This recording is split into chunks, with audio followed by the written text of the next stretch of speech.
low. Ain't worried about no FOMO. Coin market cap out to crash on my lap when the bitch bounce back like a pogo. No fiat dough, I got Divi coin, I got Bitcoin, I got Ether. What y'all know about a pump and dump? John McAfee, all of my. Welcome to Our Two Satoshis, a podcast done by the team over at cryptofizz.com. We talk about blockchain and Bitcoin, Ethereum, altcoin news, and in tonight's episode, we're going to talk about the latest news over the last week, Weiss Ratings, new players on the market like Robinhood, some of our latest articles and news going on at CryptoFizz, and our picks for the week. So it's Justin here, and I'm with my partner in crime, Billy. Billy, say hi. Hold on, guys. Yo. So we're going to go ahead and just dive right in on today's episode. Some big news has happened over the last week, Billy. What's the first thing that you think of when you think of the last 7 days in the blockchain world? Yeah, so something that really grabbed my attention was there's some validation for crypto. So this agency called Weiss, it's a ratings agency that's been around for about 46 years. You know, they're similar to like Moody's or Standard & Poor's, Fitch. So basically their job is to kind of go through and look at these various institutions. So historically it's been insurance companies, banks, credit unions, stocks, ETFs, mutual funds, all the usual suspects. And so they basically go through and say, they basically just grade them, Mm-hmm. Is it an A, B, C, whatever? Are they doing a good job? Is it worth investing in? So what's happened the past week is they actually jumped into the crypto game. So they went ahead and rated quite a few top cryptocurrencies. And surprisingly, nothing got an A. That's the first thing. They gave Bitcoin a C+, and the best grade given for any crypto out there was a B, which was for EOS and Ethereum. So did they give any validation behind why those got, a B rating and why Bitcoin got a C+? Yeah, so I did kind of like a brief overview of how they do it, and so it's basically based off of a few different things. So, volatility. What's the peak and trough on the chart in a given time frame? What are the transaction speeds looking like? How are they planning on scaling? So there is some subjectivity, because there's essentially they're going through and reading these white papers, manually. So, I actually take it with a grain of salt, Well, I just read that actually today where they were talking about there's been a lot of pushback. You look all over like Reddit and Twitter, and there are people that are giving tons of pushback towards Weiss and claiming they're just not accurate. They're not it's not a good rating system. And one of the pushbacks that I saw was Bitcoin being rated a C+, yet there were other coins that were rated higher than it, and those coins only had they simply have just a white paper, like they haven't done anything. Yeah. There needs to be some kind of metric there for like, is this thing actually real yet? Because it's perfectly fine to like write up a dream paper, but once it doesn't really say anything. You can't like apples and oranges. You can't compare a real product with a real volatility versus some fake thing that hasn't even been touched yet.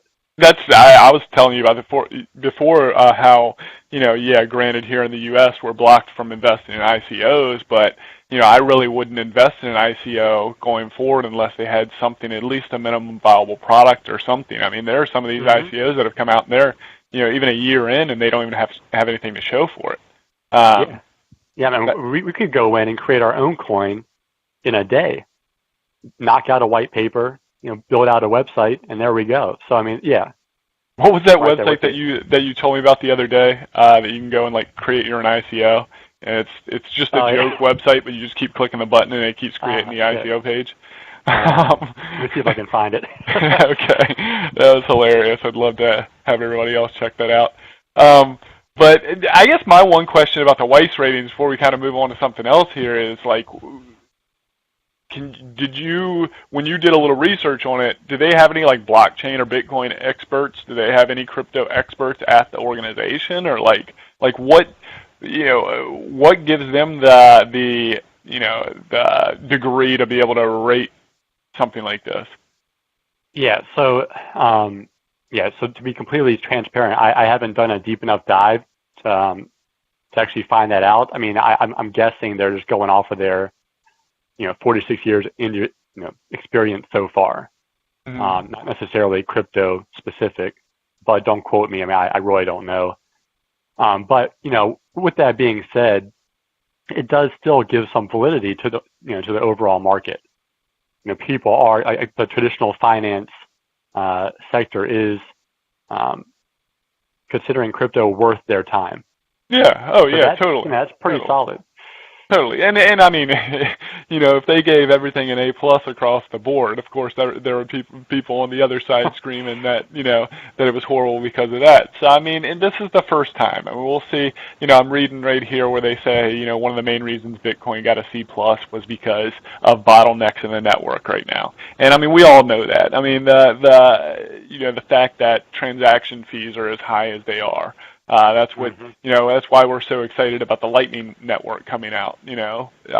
Which we talked about in our episode last week, where we had talked about the first purchase, our first transaction was done on the Lightning Network. So yeah, but I mean, who knows? It's subjective, but again, I agree with you there. At least to give some credo to crypto that they're actually coming over here and taking the time to do it. So exactly. So, jumping into our next thing here, some big news that happened this week. And I mean, I don't even know what the number is right now, the number of downloads of this app now, but it's in the millions. It's got to be at this point, or millions of new users. So, Robinhood this week announced that they are going to jump into the crypto ball game. If you guys don't know about Robinhood, Billy and I actually used to play around with this a little while ago. We used it for stock trading, but because it's commission free. There's some downsides to it in the amount of time it takes, before you can get your money back and whatever. But anyway, they're getting into the crypto game. Billy, I know you did a little research on this and what the background of it was, but I know it's going to be commission free trading. Yep. Yeah. So basically, the big draw here is one of the big complaints with crypto. Is the trading fees involved with it. And in a similar fashion, that's kind of the big complaint when you look at traditional investing as well. You're getting charged $5 to $10 per trade, which if you aren't a big dog, if you aren't balling, you're going to notice that $5. Oh yeah, definitely. So this is definitely aimed at the college age guys, the people in high school. The ones that aren't spending thousands of dollars on investments. And don't leave out the ladies now. And the ladies. So yes, I mean, that's what drew me in was the commissionless trading. So, but it's not only that. I mean, it's the fact that you are going to be able to convert dollars straight into crypto with Robinhood. So they're going to be competing with Coinbase pretty heavy there. Exactly. There's a way lower barrier to entry now. Yeah. So here's the thing. So just to kind of go back and talk about numbers that have signed up so far for early access. Right now it's at 1,017,441, and it's only been 5 days. Well, and Robinhood crazy. It's only opening for like 5 different states too, right? 5 states, right? So right now they're starting off. In California, Massachusetts, Missouri, New Hampshire, and Montana, starting in February. I'm not sure if it's February 1st or just early February, but it's coming up shortly. Yeah, that's going to be huge. It's going to be huge.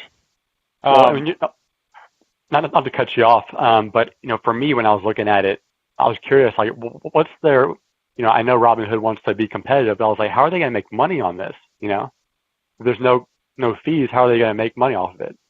And so when I was digging around, they said that they're looking at this as a break-even opportunity. They're essentially looking at this as user acquisition. Yeah. Wow. I mean, they're going to get millions of new customers because of this draw, which eventually will probably jump into other traditional securities where they will make money.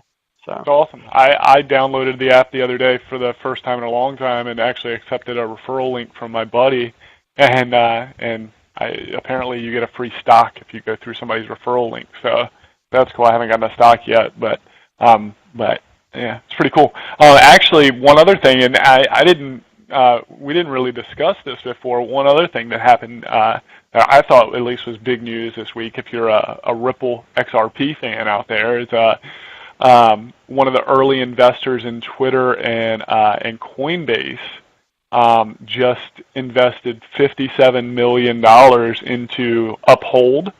So if you don't know what Uphold is like a wallet processor online. You can actually convert between different currencies, like real currencies. But he invested $57 million into Uphold with partly for it to go in their reserves, because they were only holding about 1% reserves on the money that they had in there. And then the other part is that they're going to add Ripple, so that you can buy Ripple directly there with fiat. So that was some pretty huge news this week too. I know, we had talked about this, 2 months ago, wondering if Coinbase was eventually going to add Ripple or XRP.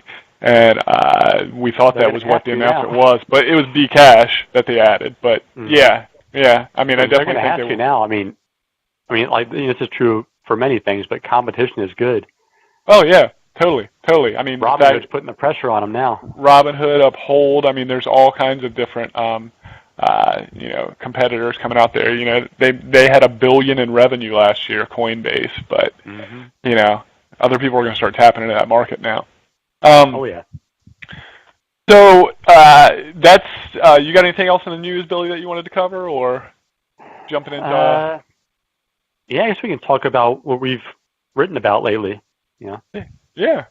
So what have we actually done on CryptoFizz? So you wrote an article this week on. So we talked about it last week in our podcast that we were going kind of along the betting route. So you actually wrote one this week about Wager. Want to talk a little bit about Wager? Yeah. So Wager's pretty interesting. So essentially, it's a decentralized sportsbook, which they're more or less a first mover. They're kind of focused on that. They have about 20 years experience in the industry. Not blockchain related, obviously, but in the sportsbook arena. So they have a few competitors that they need to deal with, like UKG, which we spoke about last time. They're backed by Mark Cuban and Ashton Kutcher, so that's going to be some stiff competition. But UKG hasn't jumped into sportsbook specifically yet, so they have some time. But yeah, just a couple of things that stuck out to me that were pretty interesting. So you can be, for one thing, if you use the platform, if you have their token, the one key thing is whenever you place a bet, there's going to be a fee associated with that. And depending on what type of bet it is, that fee is going to be different. And so the cool thing is they're actually going to burn half of that fee, and then they're going to give the rest of that fee to like the actual nodes that are processing these transactions and verifying the network, et cetera, et cetera. So what you have is this token that's going to be, the total supply is going to be constantly decreasing. So that's kind of cool, even as a holder. It's going to keep going down as the platform grows. What is the coin supply right now? Actually, I'll go ahead and pull that up so I can answer my own question here. So it's 183 million circulating supply right now. Yeah, so it's not crazy. I mean, that's a lot out of the total supply as well. Most of it's already out there. Yeah, and I mean, this coin, it's only trading at about 3,400 Satoshi or 38 cents right now, 38.5 cents. So it's still early. Right now, they haven't launched their main net release yet. That's happening any day now. They actually had a couple of hiccups recently, which is totally expected. I mean, this is all new stuff. But the community seems to be okay with it. Like, everybody's cool. Like, they recognize that these things happen. It's awesome. Right now, our tweet is retweeted by them for your article, and it's the #1 on Twitter for them. Nice. Props. Thanks, Wager. Yeah. Thanks, Wager. So that was one of the articles, and then another cool thing happened this past week. We came into partnership with CoinCentral.com, where we can do some media sharing, and because of that, we shared actually 3 different articles so far from CoinCentral, but one of them is about the founder of Neo. So that's on our site. You should check that out. Some pretty good information in there, and great rating by the CoinCentral team. And then we have another article about how to calculate Bitcoin mining profitability. So that's pretty cool. That was from the CoinCentral team on there. So that's some great news coming out there with CryptoFizz. And the thing is, guys, we want to, along with these podcasts, we want to provide, education out to the community on CryptoFizz.com. And just forming these partnerships with other organizations allows us to do that, on a more unified front. So it's awesome. We can, maybe you haven't ever been to CoinCentral, but you've came to CryptoFizz.com, and you can see, some of the information that they're putting out over there on our site, or vice versa. So that's some cool news this week. Anything else I'm missing out in the new CryptoFizz news? Not too much. For us, just trying to provide the most value as possible for you guys. I know personally I've been digging around on Product Hunt, which is a really cool website if you guys haven't checked it out. Basically, it's sort of this treasure trove of new projects that people are building. So let's say, CryptoFizz was building some kind of app. We wanted to get some feedback from the community. You can launch it on this website, do like a brief summary, and people can, they can vote on it essentially. So it's a really cool maker society. And there's a lot of cryptocurrency tools on there and resources. So we're going to be sharing those out daily on Twitter and Facebook. So definitely look for those. And the projects range from portfolio management to ICO creator, which we mentioned earlier. Various coin calendars, you can track catalysts that are coming up. So lots of cool resources. Yeah, tell them about what you and I both purchased for the first time from a site off there. It's from misfitart.com. Exactly. Yeah. So basically, this is kind of a new thing. So that this project is kind of the first of what they say is potentially many, based on how this first one goes. So basically, what they're doing is they're looking at Bitcoin's history, and they're creating these graphical cards, and each one has its own rarity, right? So there's one for Satoshi Nakamoto, and there's only one of those possible, and these are all living on the blockchain. So you purchase them with a certain amount of Ether, and then MetaMask. You use MetaMask. And it's really simple process, and then you have it. You have your own little portfolio of art. And the hope is, at least for me, is that that's going to grow in price as more people jump in. Barely anybody's talking about this thing yet. And that's typically what happens on Product Hunt. You find these early projects that are in their like pre-alpha phase. So it's pretty cool stuff. Yeah, that was pretty cool buying my first piece of art. It may not be worth anything, but if it is one day, it's pretty cool. So that's some of our current news, some of our articles, some of the things that we're looking at. Doing. We're going to be writing one more article this week following the trend of the betting and gambling, and I'm going to be writing an article about edgeless. So you'll see that coming out here within the next couple of days or so. Barring that tomorrow I don't become a father for the first time. So, my wife may be going into labor tomorrow. Yeah, thanks Billy. but then again, I'll be up at the hospital, so I might have a lot more time to write then. Not to take away from that, but I wanted to actually add a thought to the to Edgeless. I actually just saw they're going to be at the same gaming convention as Funfair. Ooh, so that's Ice Gaming Convention coming up in February 6th to 8th, I believe it is. Okay, cool. Nice little rivalry there. Well, here's the one difference, though, about Edgeless and Funfair. Edgeless is creating a casino on the blockchain, but they're going to be running the casino. Funfair is creating a casino on the blockchain that they'll license to anybody.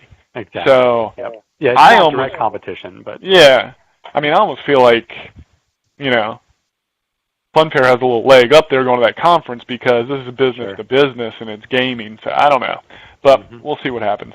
Actually, along those lines there, let's just jump into some of the things we're looking at right now. One of the ones that we're looking at, and Billy can detail a little bit here, you know, but you know, I'm real sold on this one, is Syscoin.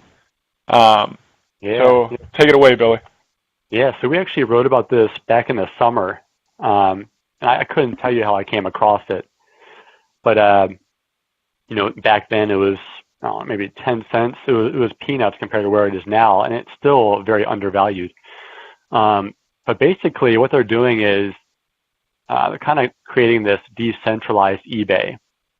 It's essentially it's a decentralized marketplace in general, and it's actually funded privately. So there's a parent company, and they're actually based out of Canada, and they're planning on going public in Q1. That's Blockchain Foundry, right? Blockchain Foundry, yep. And aren't they partnered with like Microsoft? Yeah, so they're actually on the Microsoft Azure platform. So it's very easy access for you know, for big companies to jump in and utilize that technology, you know, straight out the box, which is pretty smart. Touch on one thing though, like you said this, but it's so much bigger than this. The decentralized marketplace. I mean, that's essentially it's not like eBay and Amazon. Like it can't. There's no middleman. It's peer-to-peer selling, right? Right. So basically, what you have is this really robust wallet, which basically is going to have the ability to have more or less commerce, right? So you can have not only your supply of the token, but you can use that token to you have your own profile, your own alias. So that's one thing I want to kind of underscore is the ability to create this more or less username that you can utilize as like your address. So instead of having 50,000 digits of X, Y, O, instead of like send my Syscoin to OX blah blah blah, and I miss a character and F it up, now I can say send 10 Syscoin to Justin, and it associates that username with that address. So that's huge. I mean, that's going to be a big game changer across the board. I think we're going to see a lot more services adopt that. There are also a couple other things I want to talk about is the privacy. So they actually utilized Tor and Zcash technologies to give you a really secure and private messaging system. Yeah. So I mean, I'm not any kind of guru on that aspect. It's just Tor and Zcash. We all know that those are known as very secure platforms. They're built for not being traced. What about the speed of Syscoin? Yeah. So that's something else that's going to blow everybody out of the water. They're capable of 300,000 transactions per second. And now to put that in the perspective here, so people typically look at Ripple as like the top dog in this space. So Ripple has 1,500 transactions per second, and Visa has 24,000. So Syscoin is going to be a monster. Well, how does that? I mean, you may not have the answer for it here, but I've also seen where it's zero confirmations, and I don't. Yeah, I don't know how they're exactly. I don't know how they're doing it, but that's crazy. Yeah, 300,000 transactions per second is nuts. Yeah, that by itself alone is badass. And then that's probably why. I mean, them having that speed. That's probably why the other big thing about it that we haven't even mentioned so far is that it's an ICO capable network. So there could be ICOs built on top of the Syscoin network, like Ethereum had. And with that transaction speed, I mean, this thing has a lot of potential, and nobody's even talking about it yet. Well, the funny thing is I looked and saw, and I could be wrong, but I thought I saw where it's been listed on Bittrex since 2014. Yeah, no, it's been around for a long time, and they had a couple of hiccups initially, just from I think there were like some early team members or something that didn't work out. But they persisted, and they kept building, and they kept building. They're pretty scrappy. Yeah. That's awesome. Yeah. I spent a lot of time on StockTwits, which is also a really good resource for getting a gauge on the community. And there's only a couple hundred followers on there compared to the thousands for any other project. So it's early on. Yeah.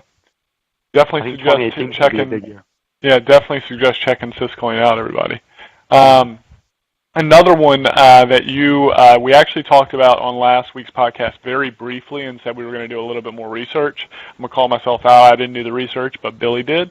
So that was Vchain. So you want to kind of go over what you saw on Vchain there, Billy? Yeah, so I don't know, for whoever listened to our previous one, we kind of brought it up because we had a couple of people bring it up in we had a Facebook chat going on, and somebody brought it up. Have we seen it? Have we checked it out? And we have so much that we look at. It just kind of wasn't one that we jumped on. But yeah, it just had a crazy run the past month. So finally, I jumped in and looked at it. So just to kind of do some top level stuff here, the CEO is Sunny Liu, who is the former CIO, Chief Information Officer for Louis Vuitton in China. So pretty solid management team right out the gate. And basically what they're trying to do is that they're a blockchain as a service company, right? So they're basically trying to create this technology that various companies can white label. And so what they're kind of going after is supply chain and, took the words right out of my mouth. Auditing. Exactly. I mean, this is a huge industry that has a lot of fraud, right? So let's say we're looking at some kind of purse company, for example, Louis Vuitton. Now, let's say they're going to ship these purses from, say, China to the U.S. What they're going to do is they're going to pair some kind of chip, whether it's NFC, RFID, whatever, some kind of device with that item that's going to relay that info to the blockchain. So they're going to know in real time where that particular purse is throughout that supply chain process. So you're not going to have essentially any fraud, which is going to save them a ton of money. So yeah, that's huge. That's kind of what they're going after. I wonder what the difference in that is, and I saw. Crazy. I saw a commercial the other day with IBM, and they were talking about the blockchain, and they were talking about fruit going from one location to another and know where it went. I wonder what the difference is there, the differentiator is with Vchain. Yeah, I don't know. I mean, this could be one of those scenarios where maybe it's just, there's plenty of room for more than one solution. Mm-hmm. So this might be a scenario where they're kind of focusing on certain companies or certain regions. Yeah.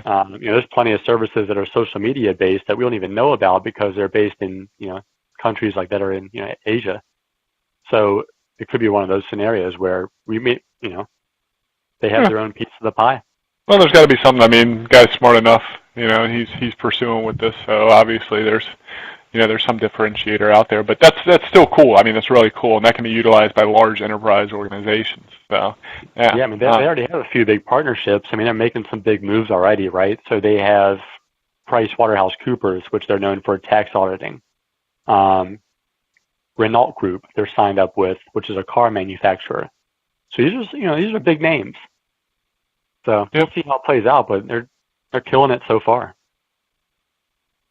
Yeah, so that's definitely one to check out as well. Vchain, and they are rebranding to be called what, Vchain 4 or something you said? Yeah, Vchain Thor, which that's going to be happening in February.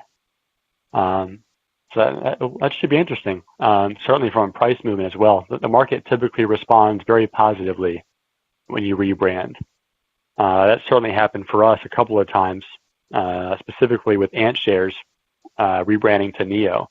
Well, anything other than Ant Shares is better. So, I mean, yeah, I still remember when I first saw that thing. I was like, look at the Ant Shares. The actual logo was an ant. That was their way of being low-key there for a while. And they definitely low-key. So there's another one that I'm very excited about, Bancor.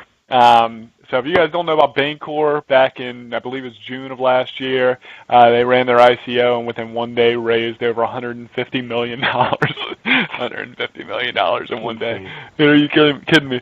But they raised over $150 million in one day. And, to be honest with you, like Billy just said on Vchain there, I mean, we research so many coins and are into so many different places that we don't have time to give, one enough attention to know everything about everything. So I started looking at it, and I will tell you, this is a secret. So this is a secret way of finding, new cryptos and stuff. So what I did was the other day I opened up my Exodus wallet, and I was just looking at the new coins that were available in Exodus, and I saw Bancor was one of them, and I said, hey, I'm going to go check out what this Bancor is all about. Of course, I remembered, hearing about it raising $150 million and whatnot, but I never really got down into the details of it. So I checked it out, and it's actually pretty freaking awesome. So if you go to Bancor.network, that's their website, you can actually basically, so I'm going to read verbatim what it says on their site here and then kind of, break it down. So it says the Bancor network. Bancor is a decentralized liquidity network that allows you to hold any Ethereum token and convert it to any other token in the network with no counterparty at an automatically calculated price using a simple web wallet. So to break that down, if you've got MetaMask installed on your browser and you go to, Bancor.network, you've got, let's say, Bancor token in your MetaMask wallet. You go to Bancor.network and there's all these other coins like Edgeless on there, or Omai's Go, or Kin, which is the Kick token. And actually they're increasing day by day because they've just increased 2 since I last checked this out. But anyways, you got that money sitting in your MetaMask wallet. You've got some Bancor token and you want to get some, Edgeless. You can click buy on the Edgeless. It will pull that out of your wallet and swap that Bancor directly for the Edgeless. So you don't have to worry about like Bitcoin or Ethereum pairings or selling it for Bitcoin and then going to the Edgeless Bitcoin pairing and buying it. This is a direct swap here.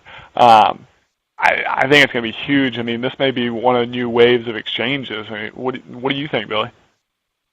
Yeah, so for me, I kind of envision this as like the critical element for the cryptocurrency kind of ecosystem, right? So at least in my mind, what we have happening is like this splintering where there's a ton of tokens and they're all solving very different things. And so what needs to happen is there needs to be a way to exchange those to be able to connect all these different networks.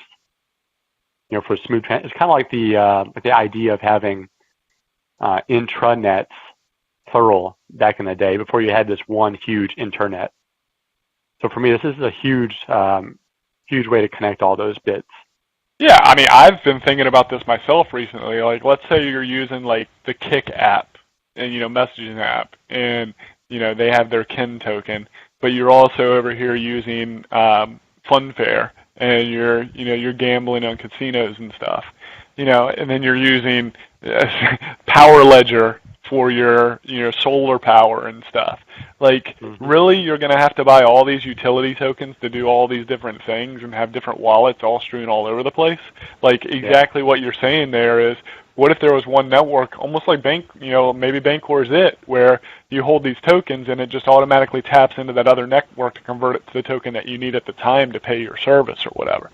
Yeah, it needs to be seamless, whatever it is, and this is the best that I've seen. Yeah. So check out Bancor. I'm really interested in that. It's pretty cool. So that's pretty much it for today's podcast, guys and gals. We're going to be having another podcast coming up next Monday, Monday evening. So we're going to try and keep this consistent. Right now, we're going to do a podcast every week. I'm going to be writing about Edgeless this week. Anything you got coming out, Billy, that you wanted to announce? Yeah, so I mean, I haven't nailed down the exact project yet. It's always kind of a struggle trying to find the best one because I've always have 35 in my head at any given time. So that's going to be a surprise for now. Okay. But I'm certainly curious what everybody thinks so far of what we're doing, how we can improve, what features are missing. I'm kind of thinking about, should we have maybe like a show notes section for the podcast where we have these links to things that we referenced? I did that on the post, just for a couple of the articles that we'd written. But yeah, we'll start putting out we'll get better with these podcasts as we go. We'll start putting out some more notes and stuff like that and links to them. And actually, maybe on the next podcast or the one after, we'll have a special guest on there to talk about, their experience in the crypto world. Get that going. And yeah. Yeah, that'd be cool. Cool. Well, you guys have a great week. Check us out next week and check out our upcoming articles on cryptofizz.com. And thank you so much for listening. Later, guys. See you guys. Wife keep asking if we are broke. She don't know, I got a master no. Even my son told me about the dip, ain't talking about what you put on potato chips. Even my son told me about the dip, ain't talking about what you put on potato chips. I buy the dip, dipping. I buy the dip, dipping. I buy the dip, dipping.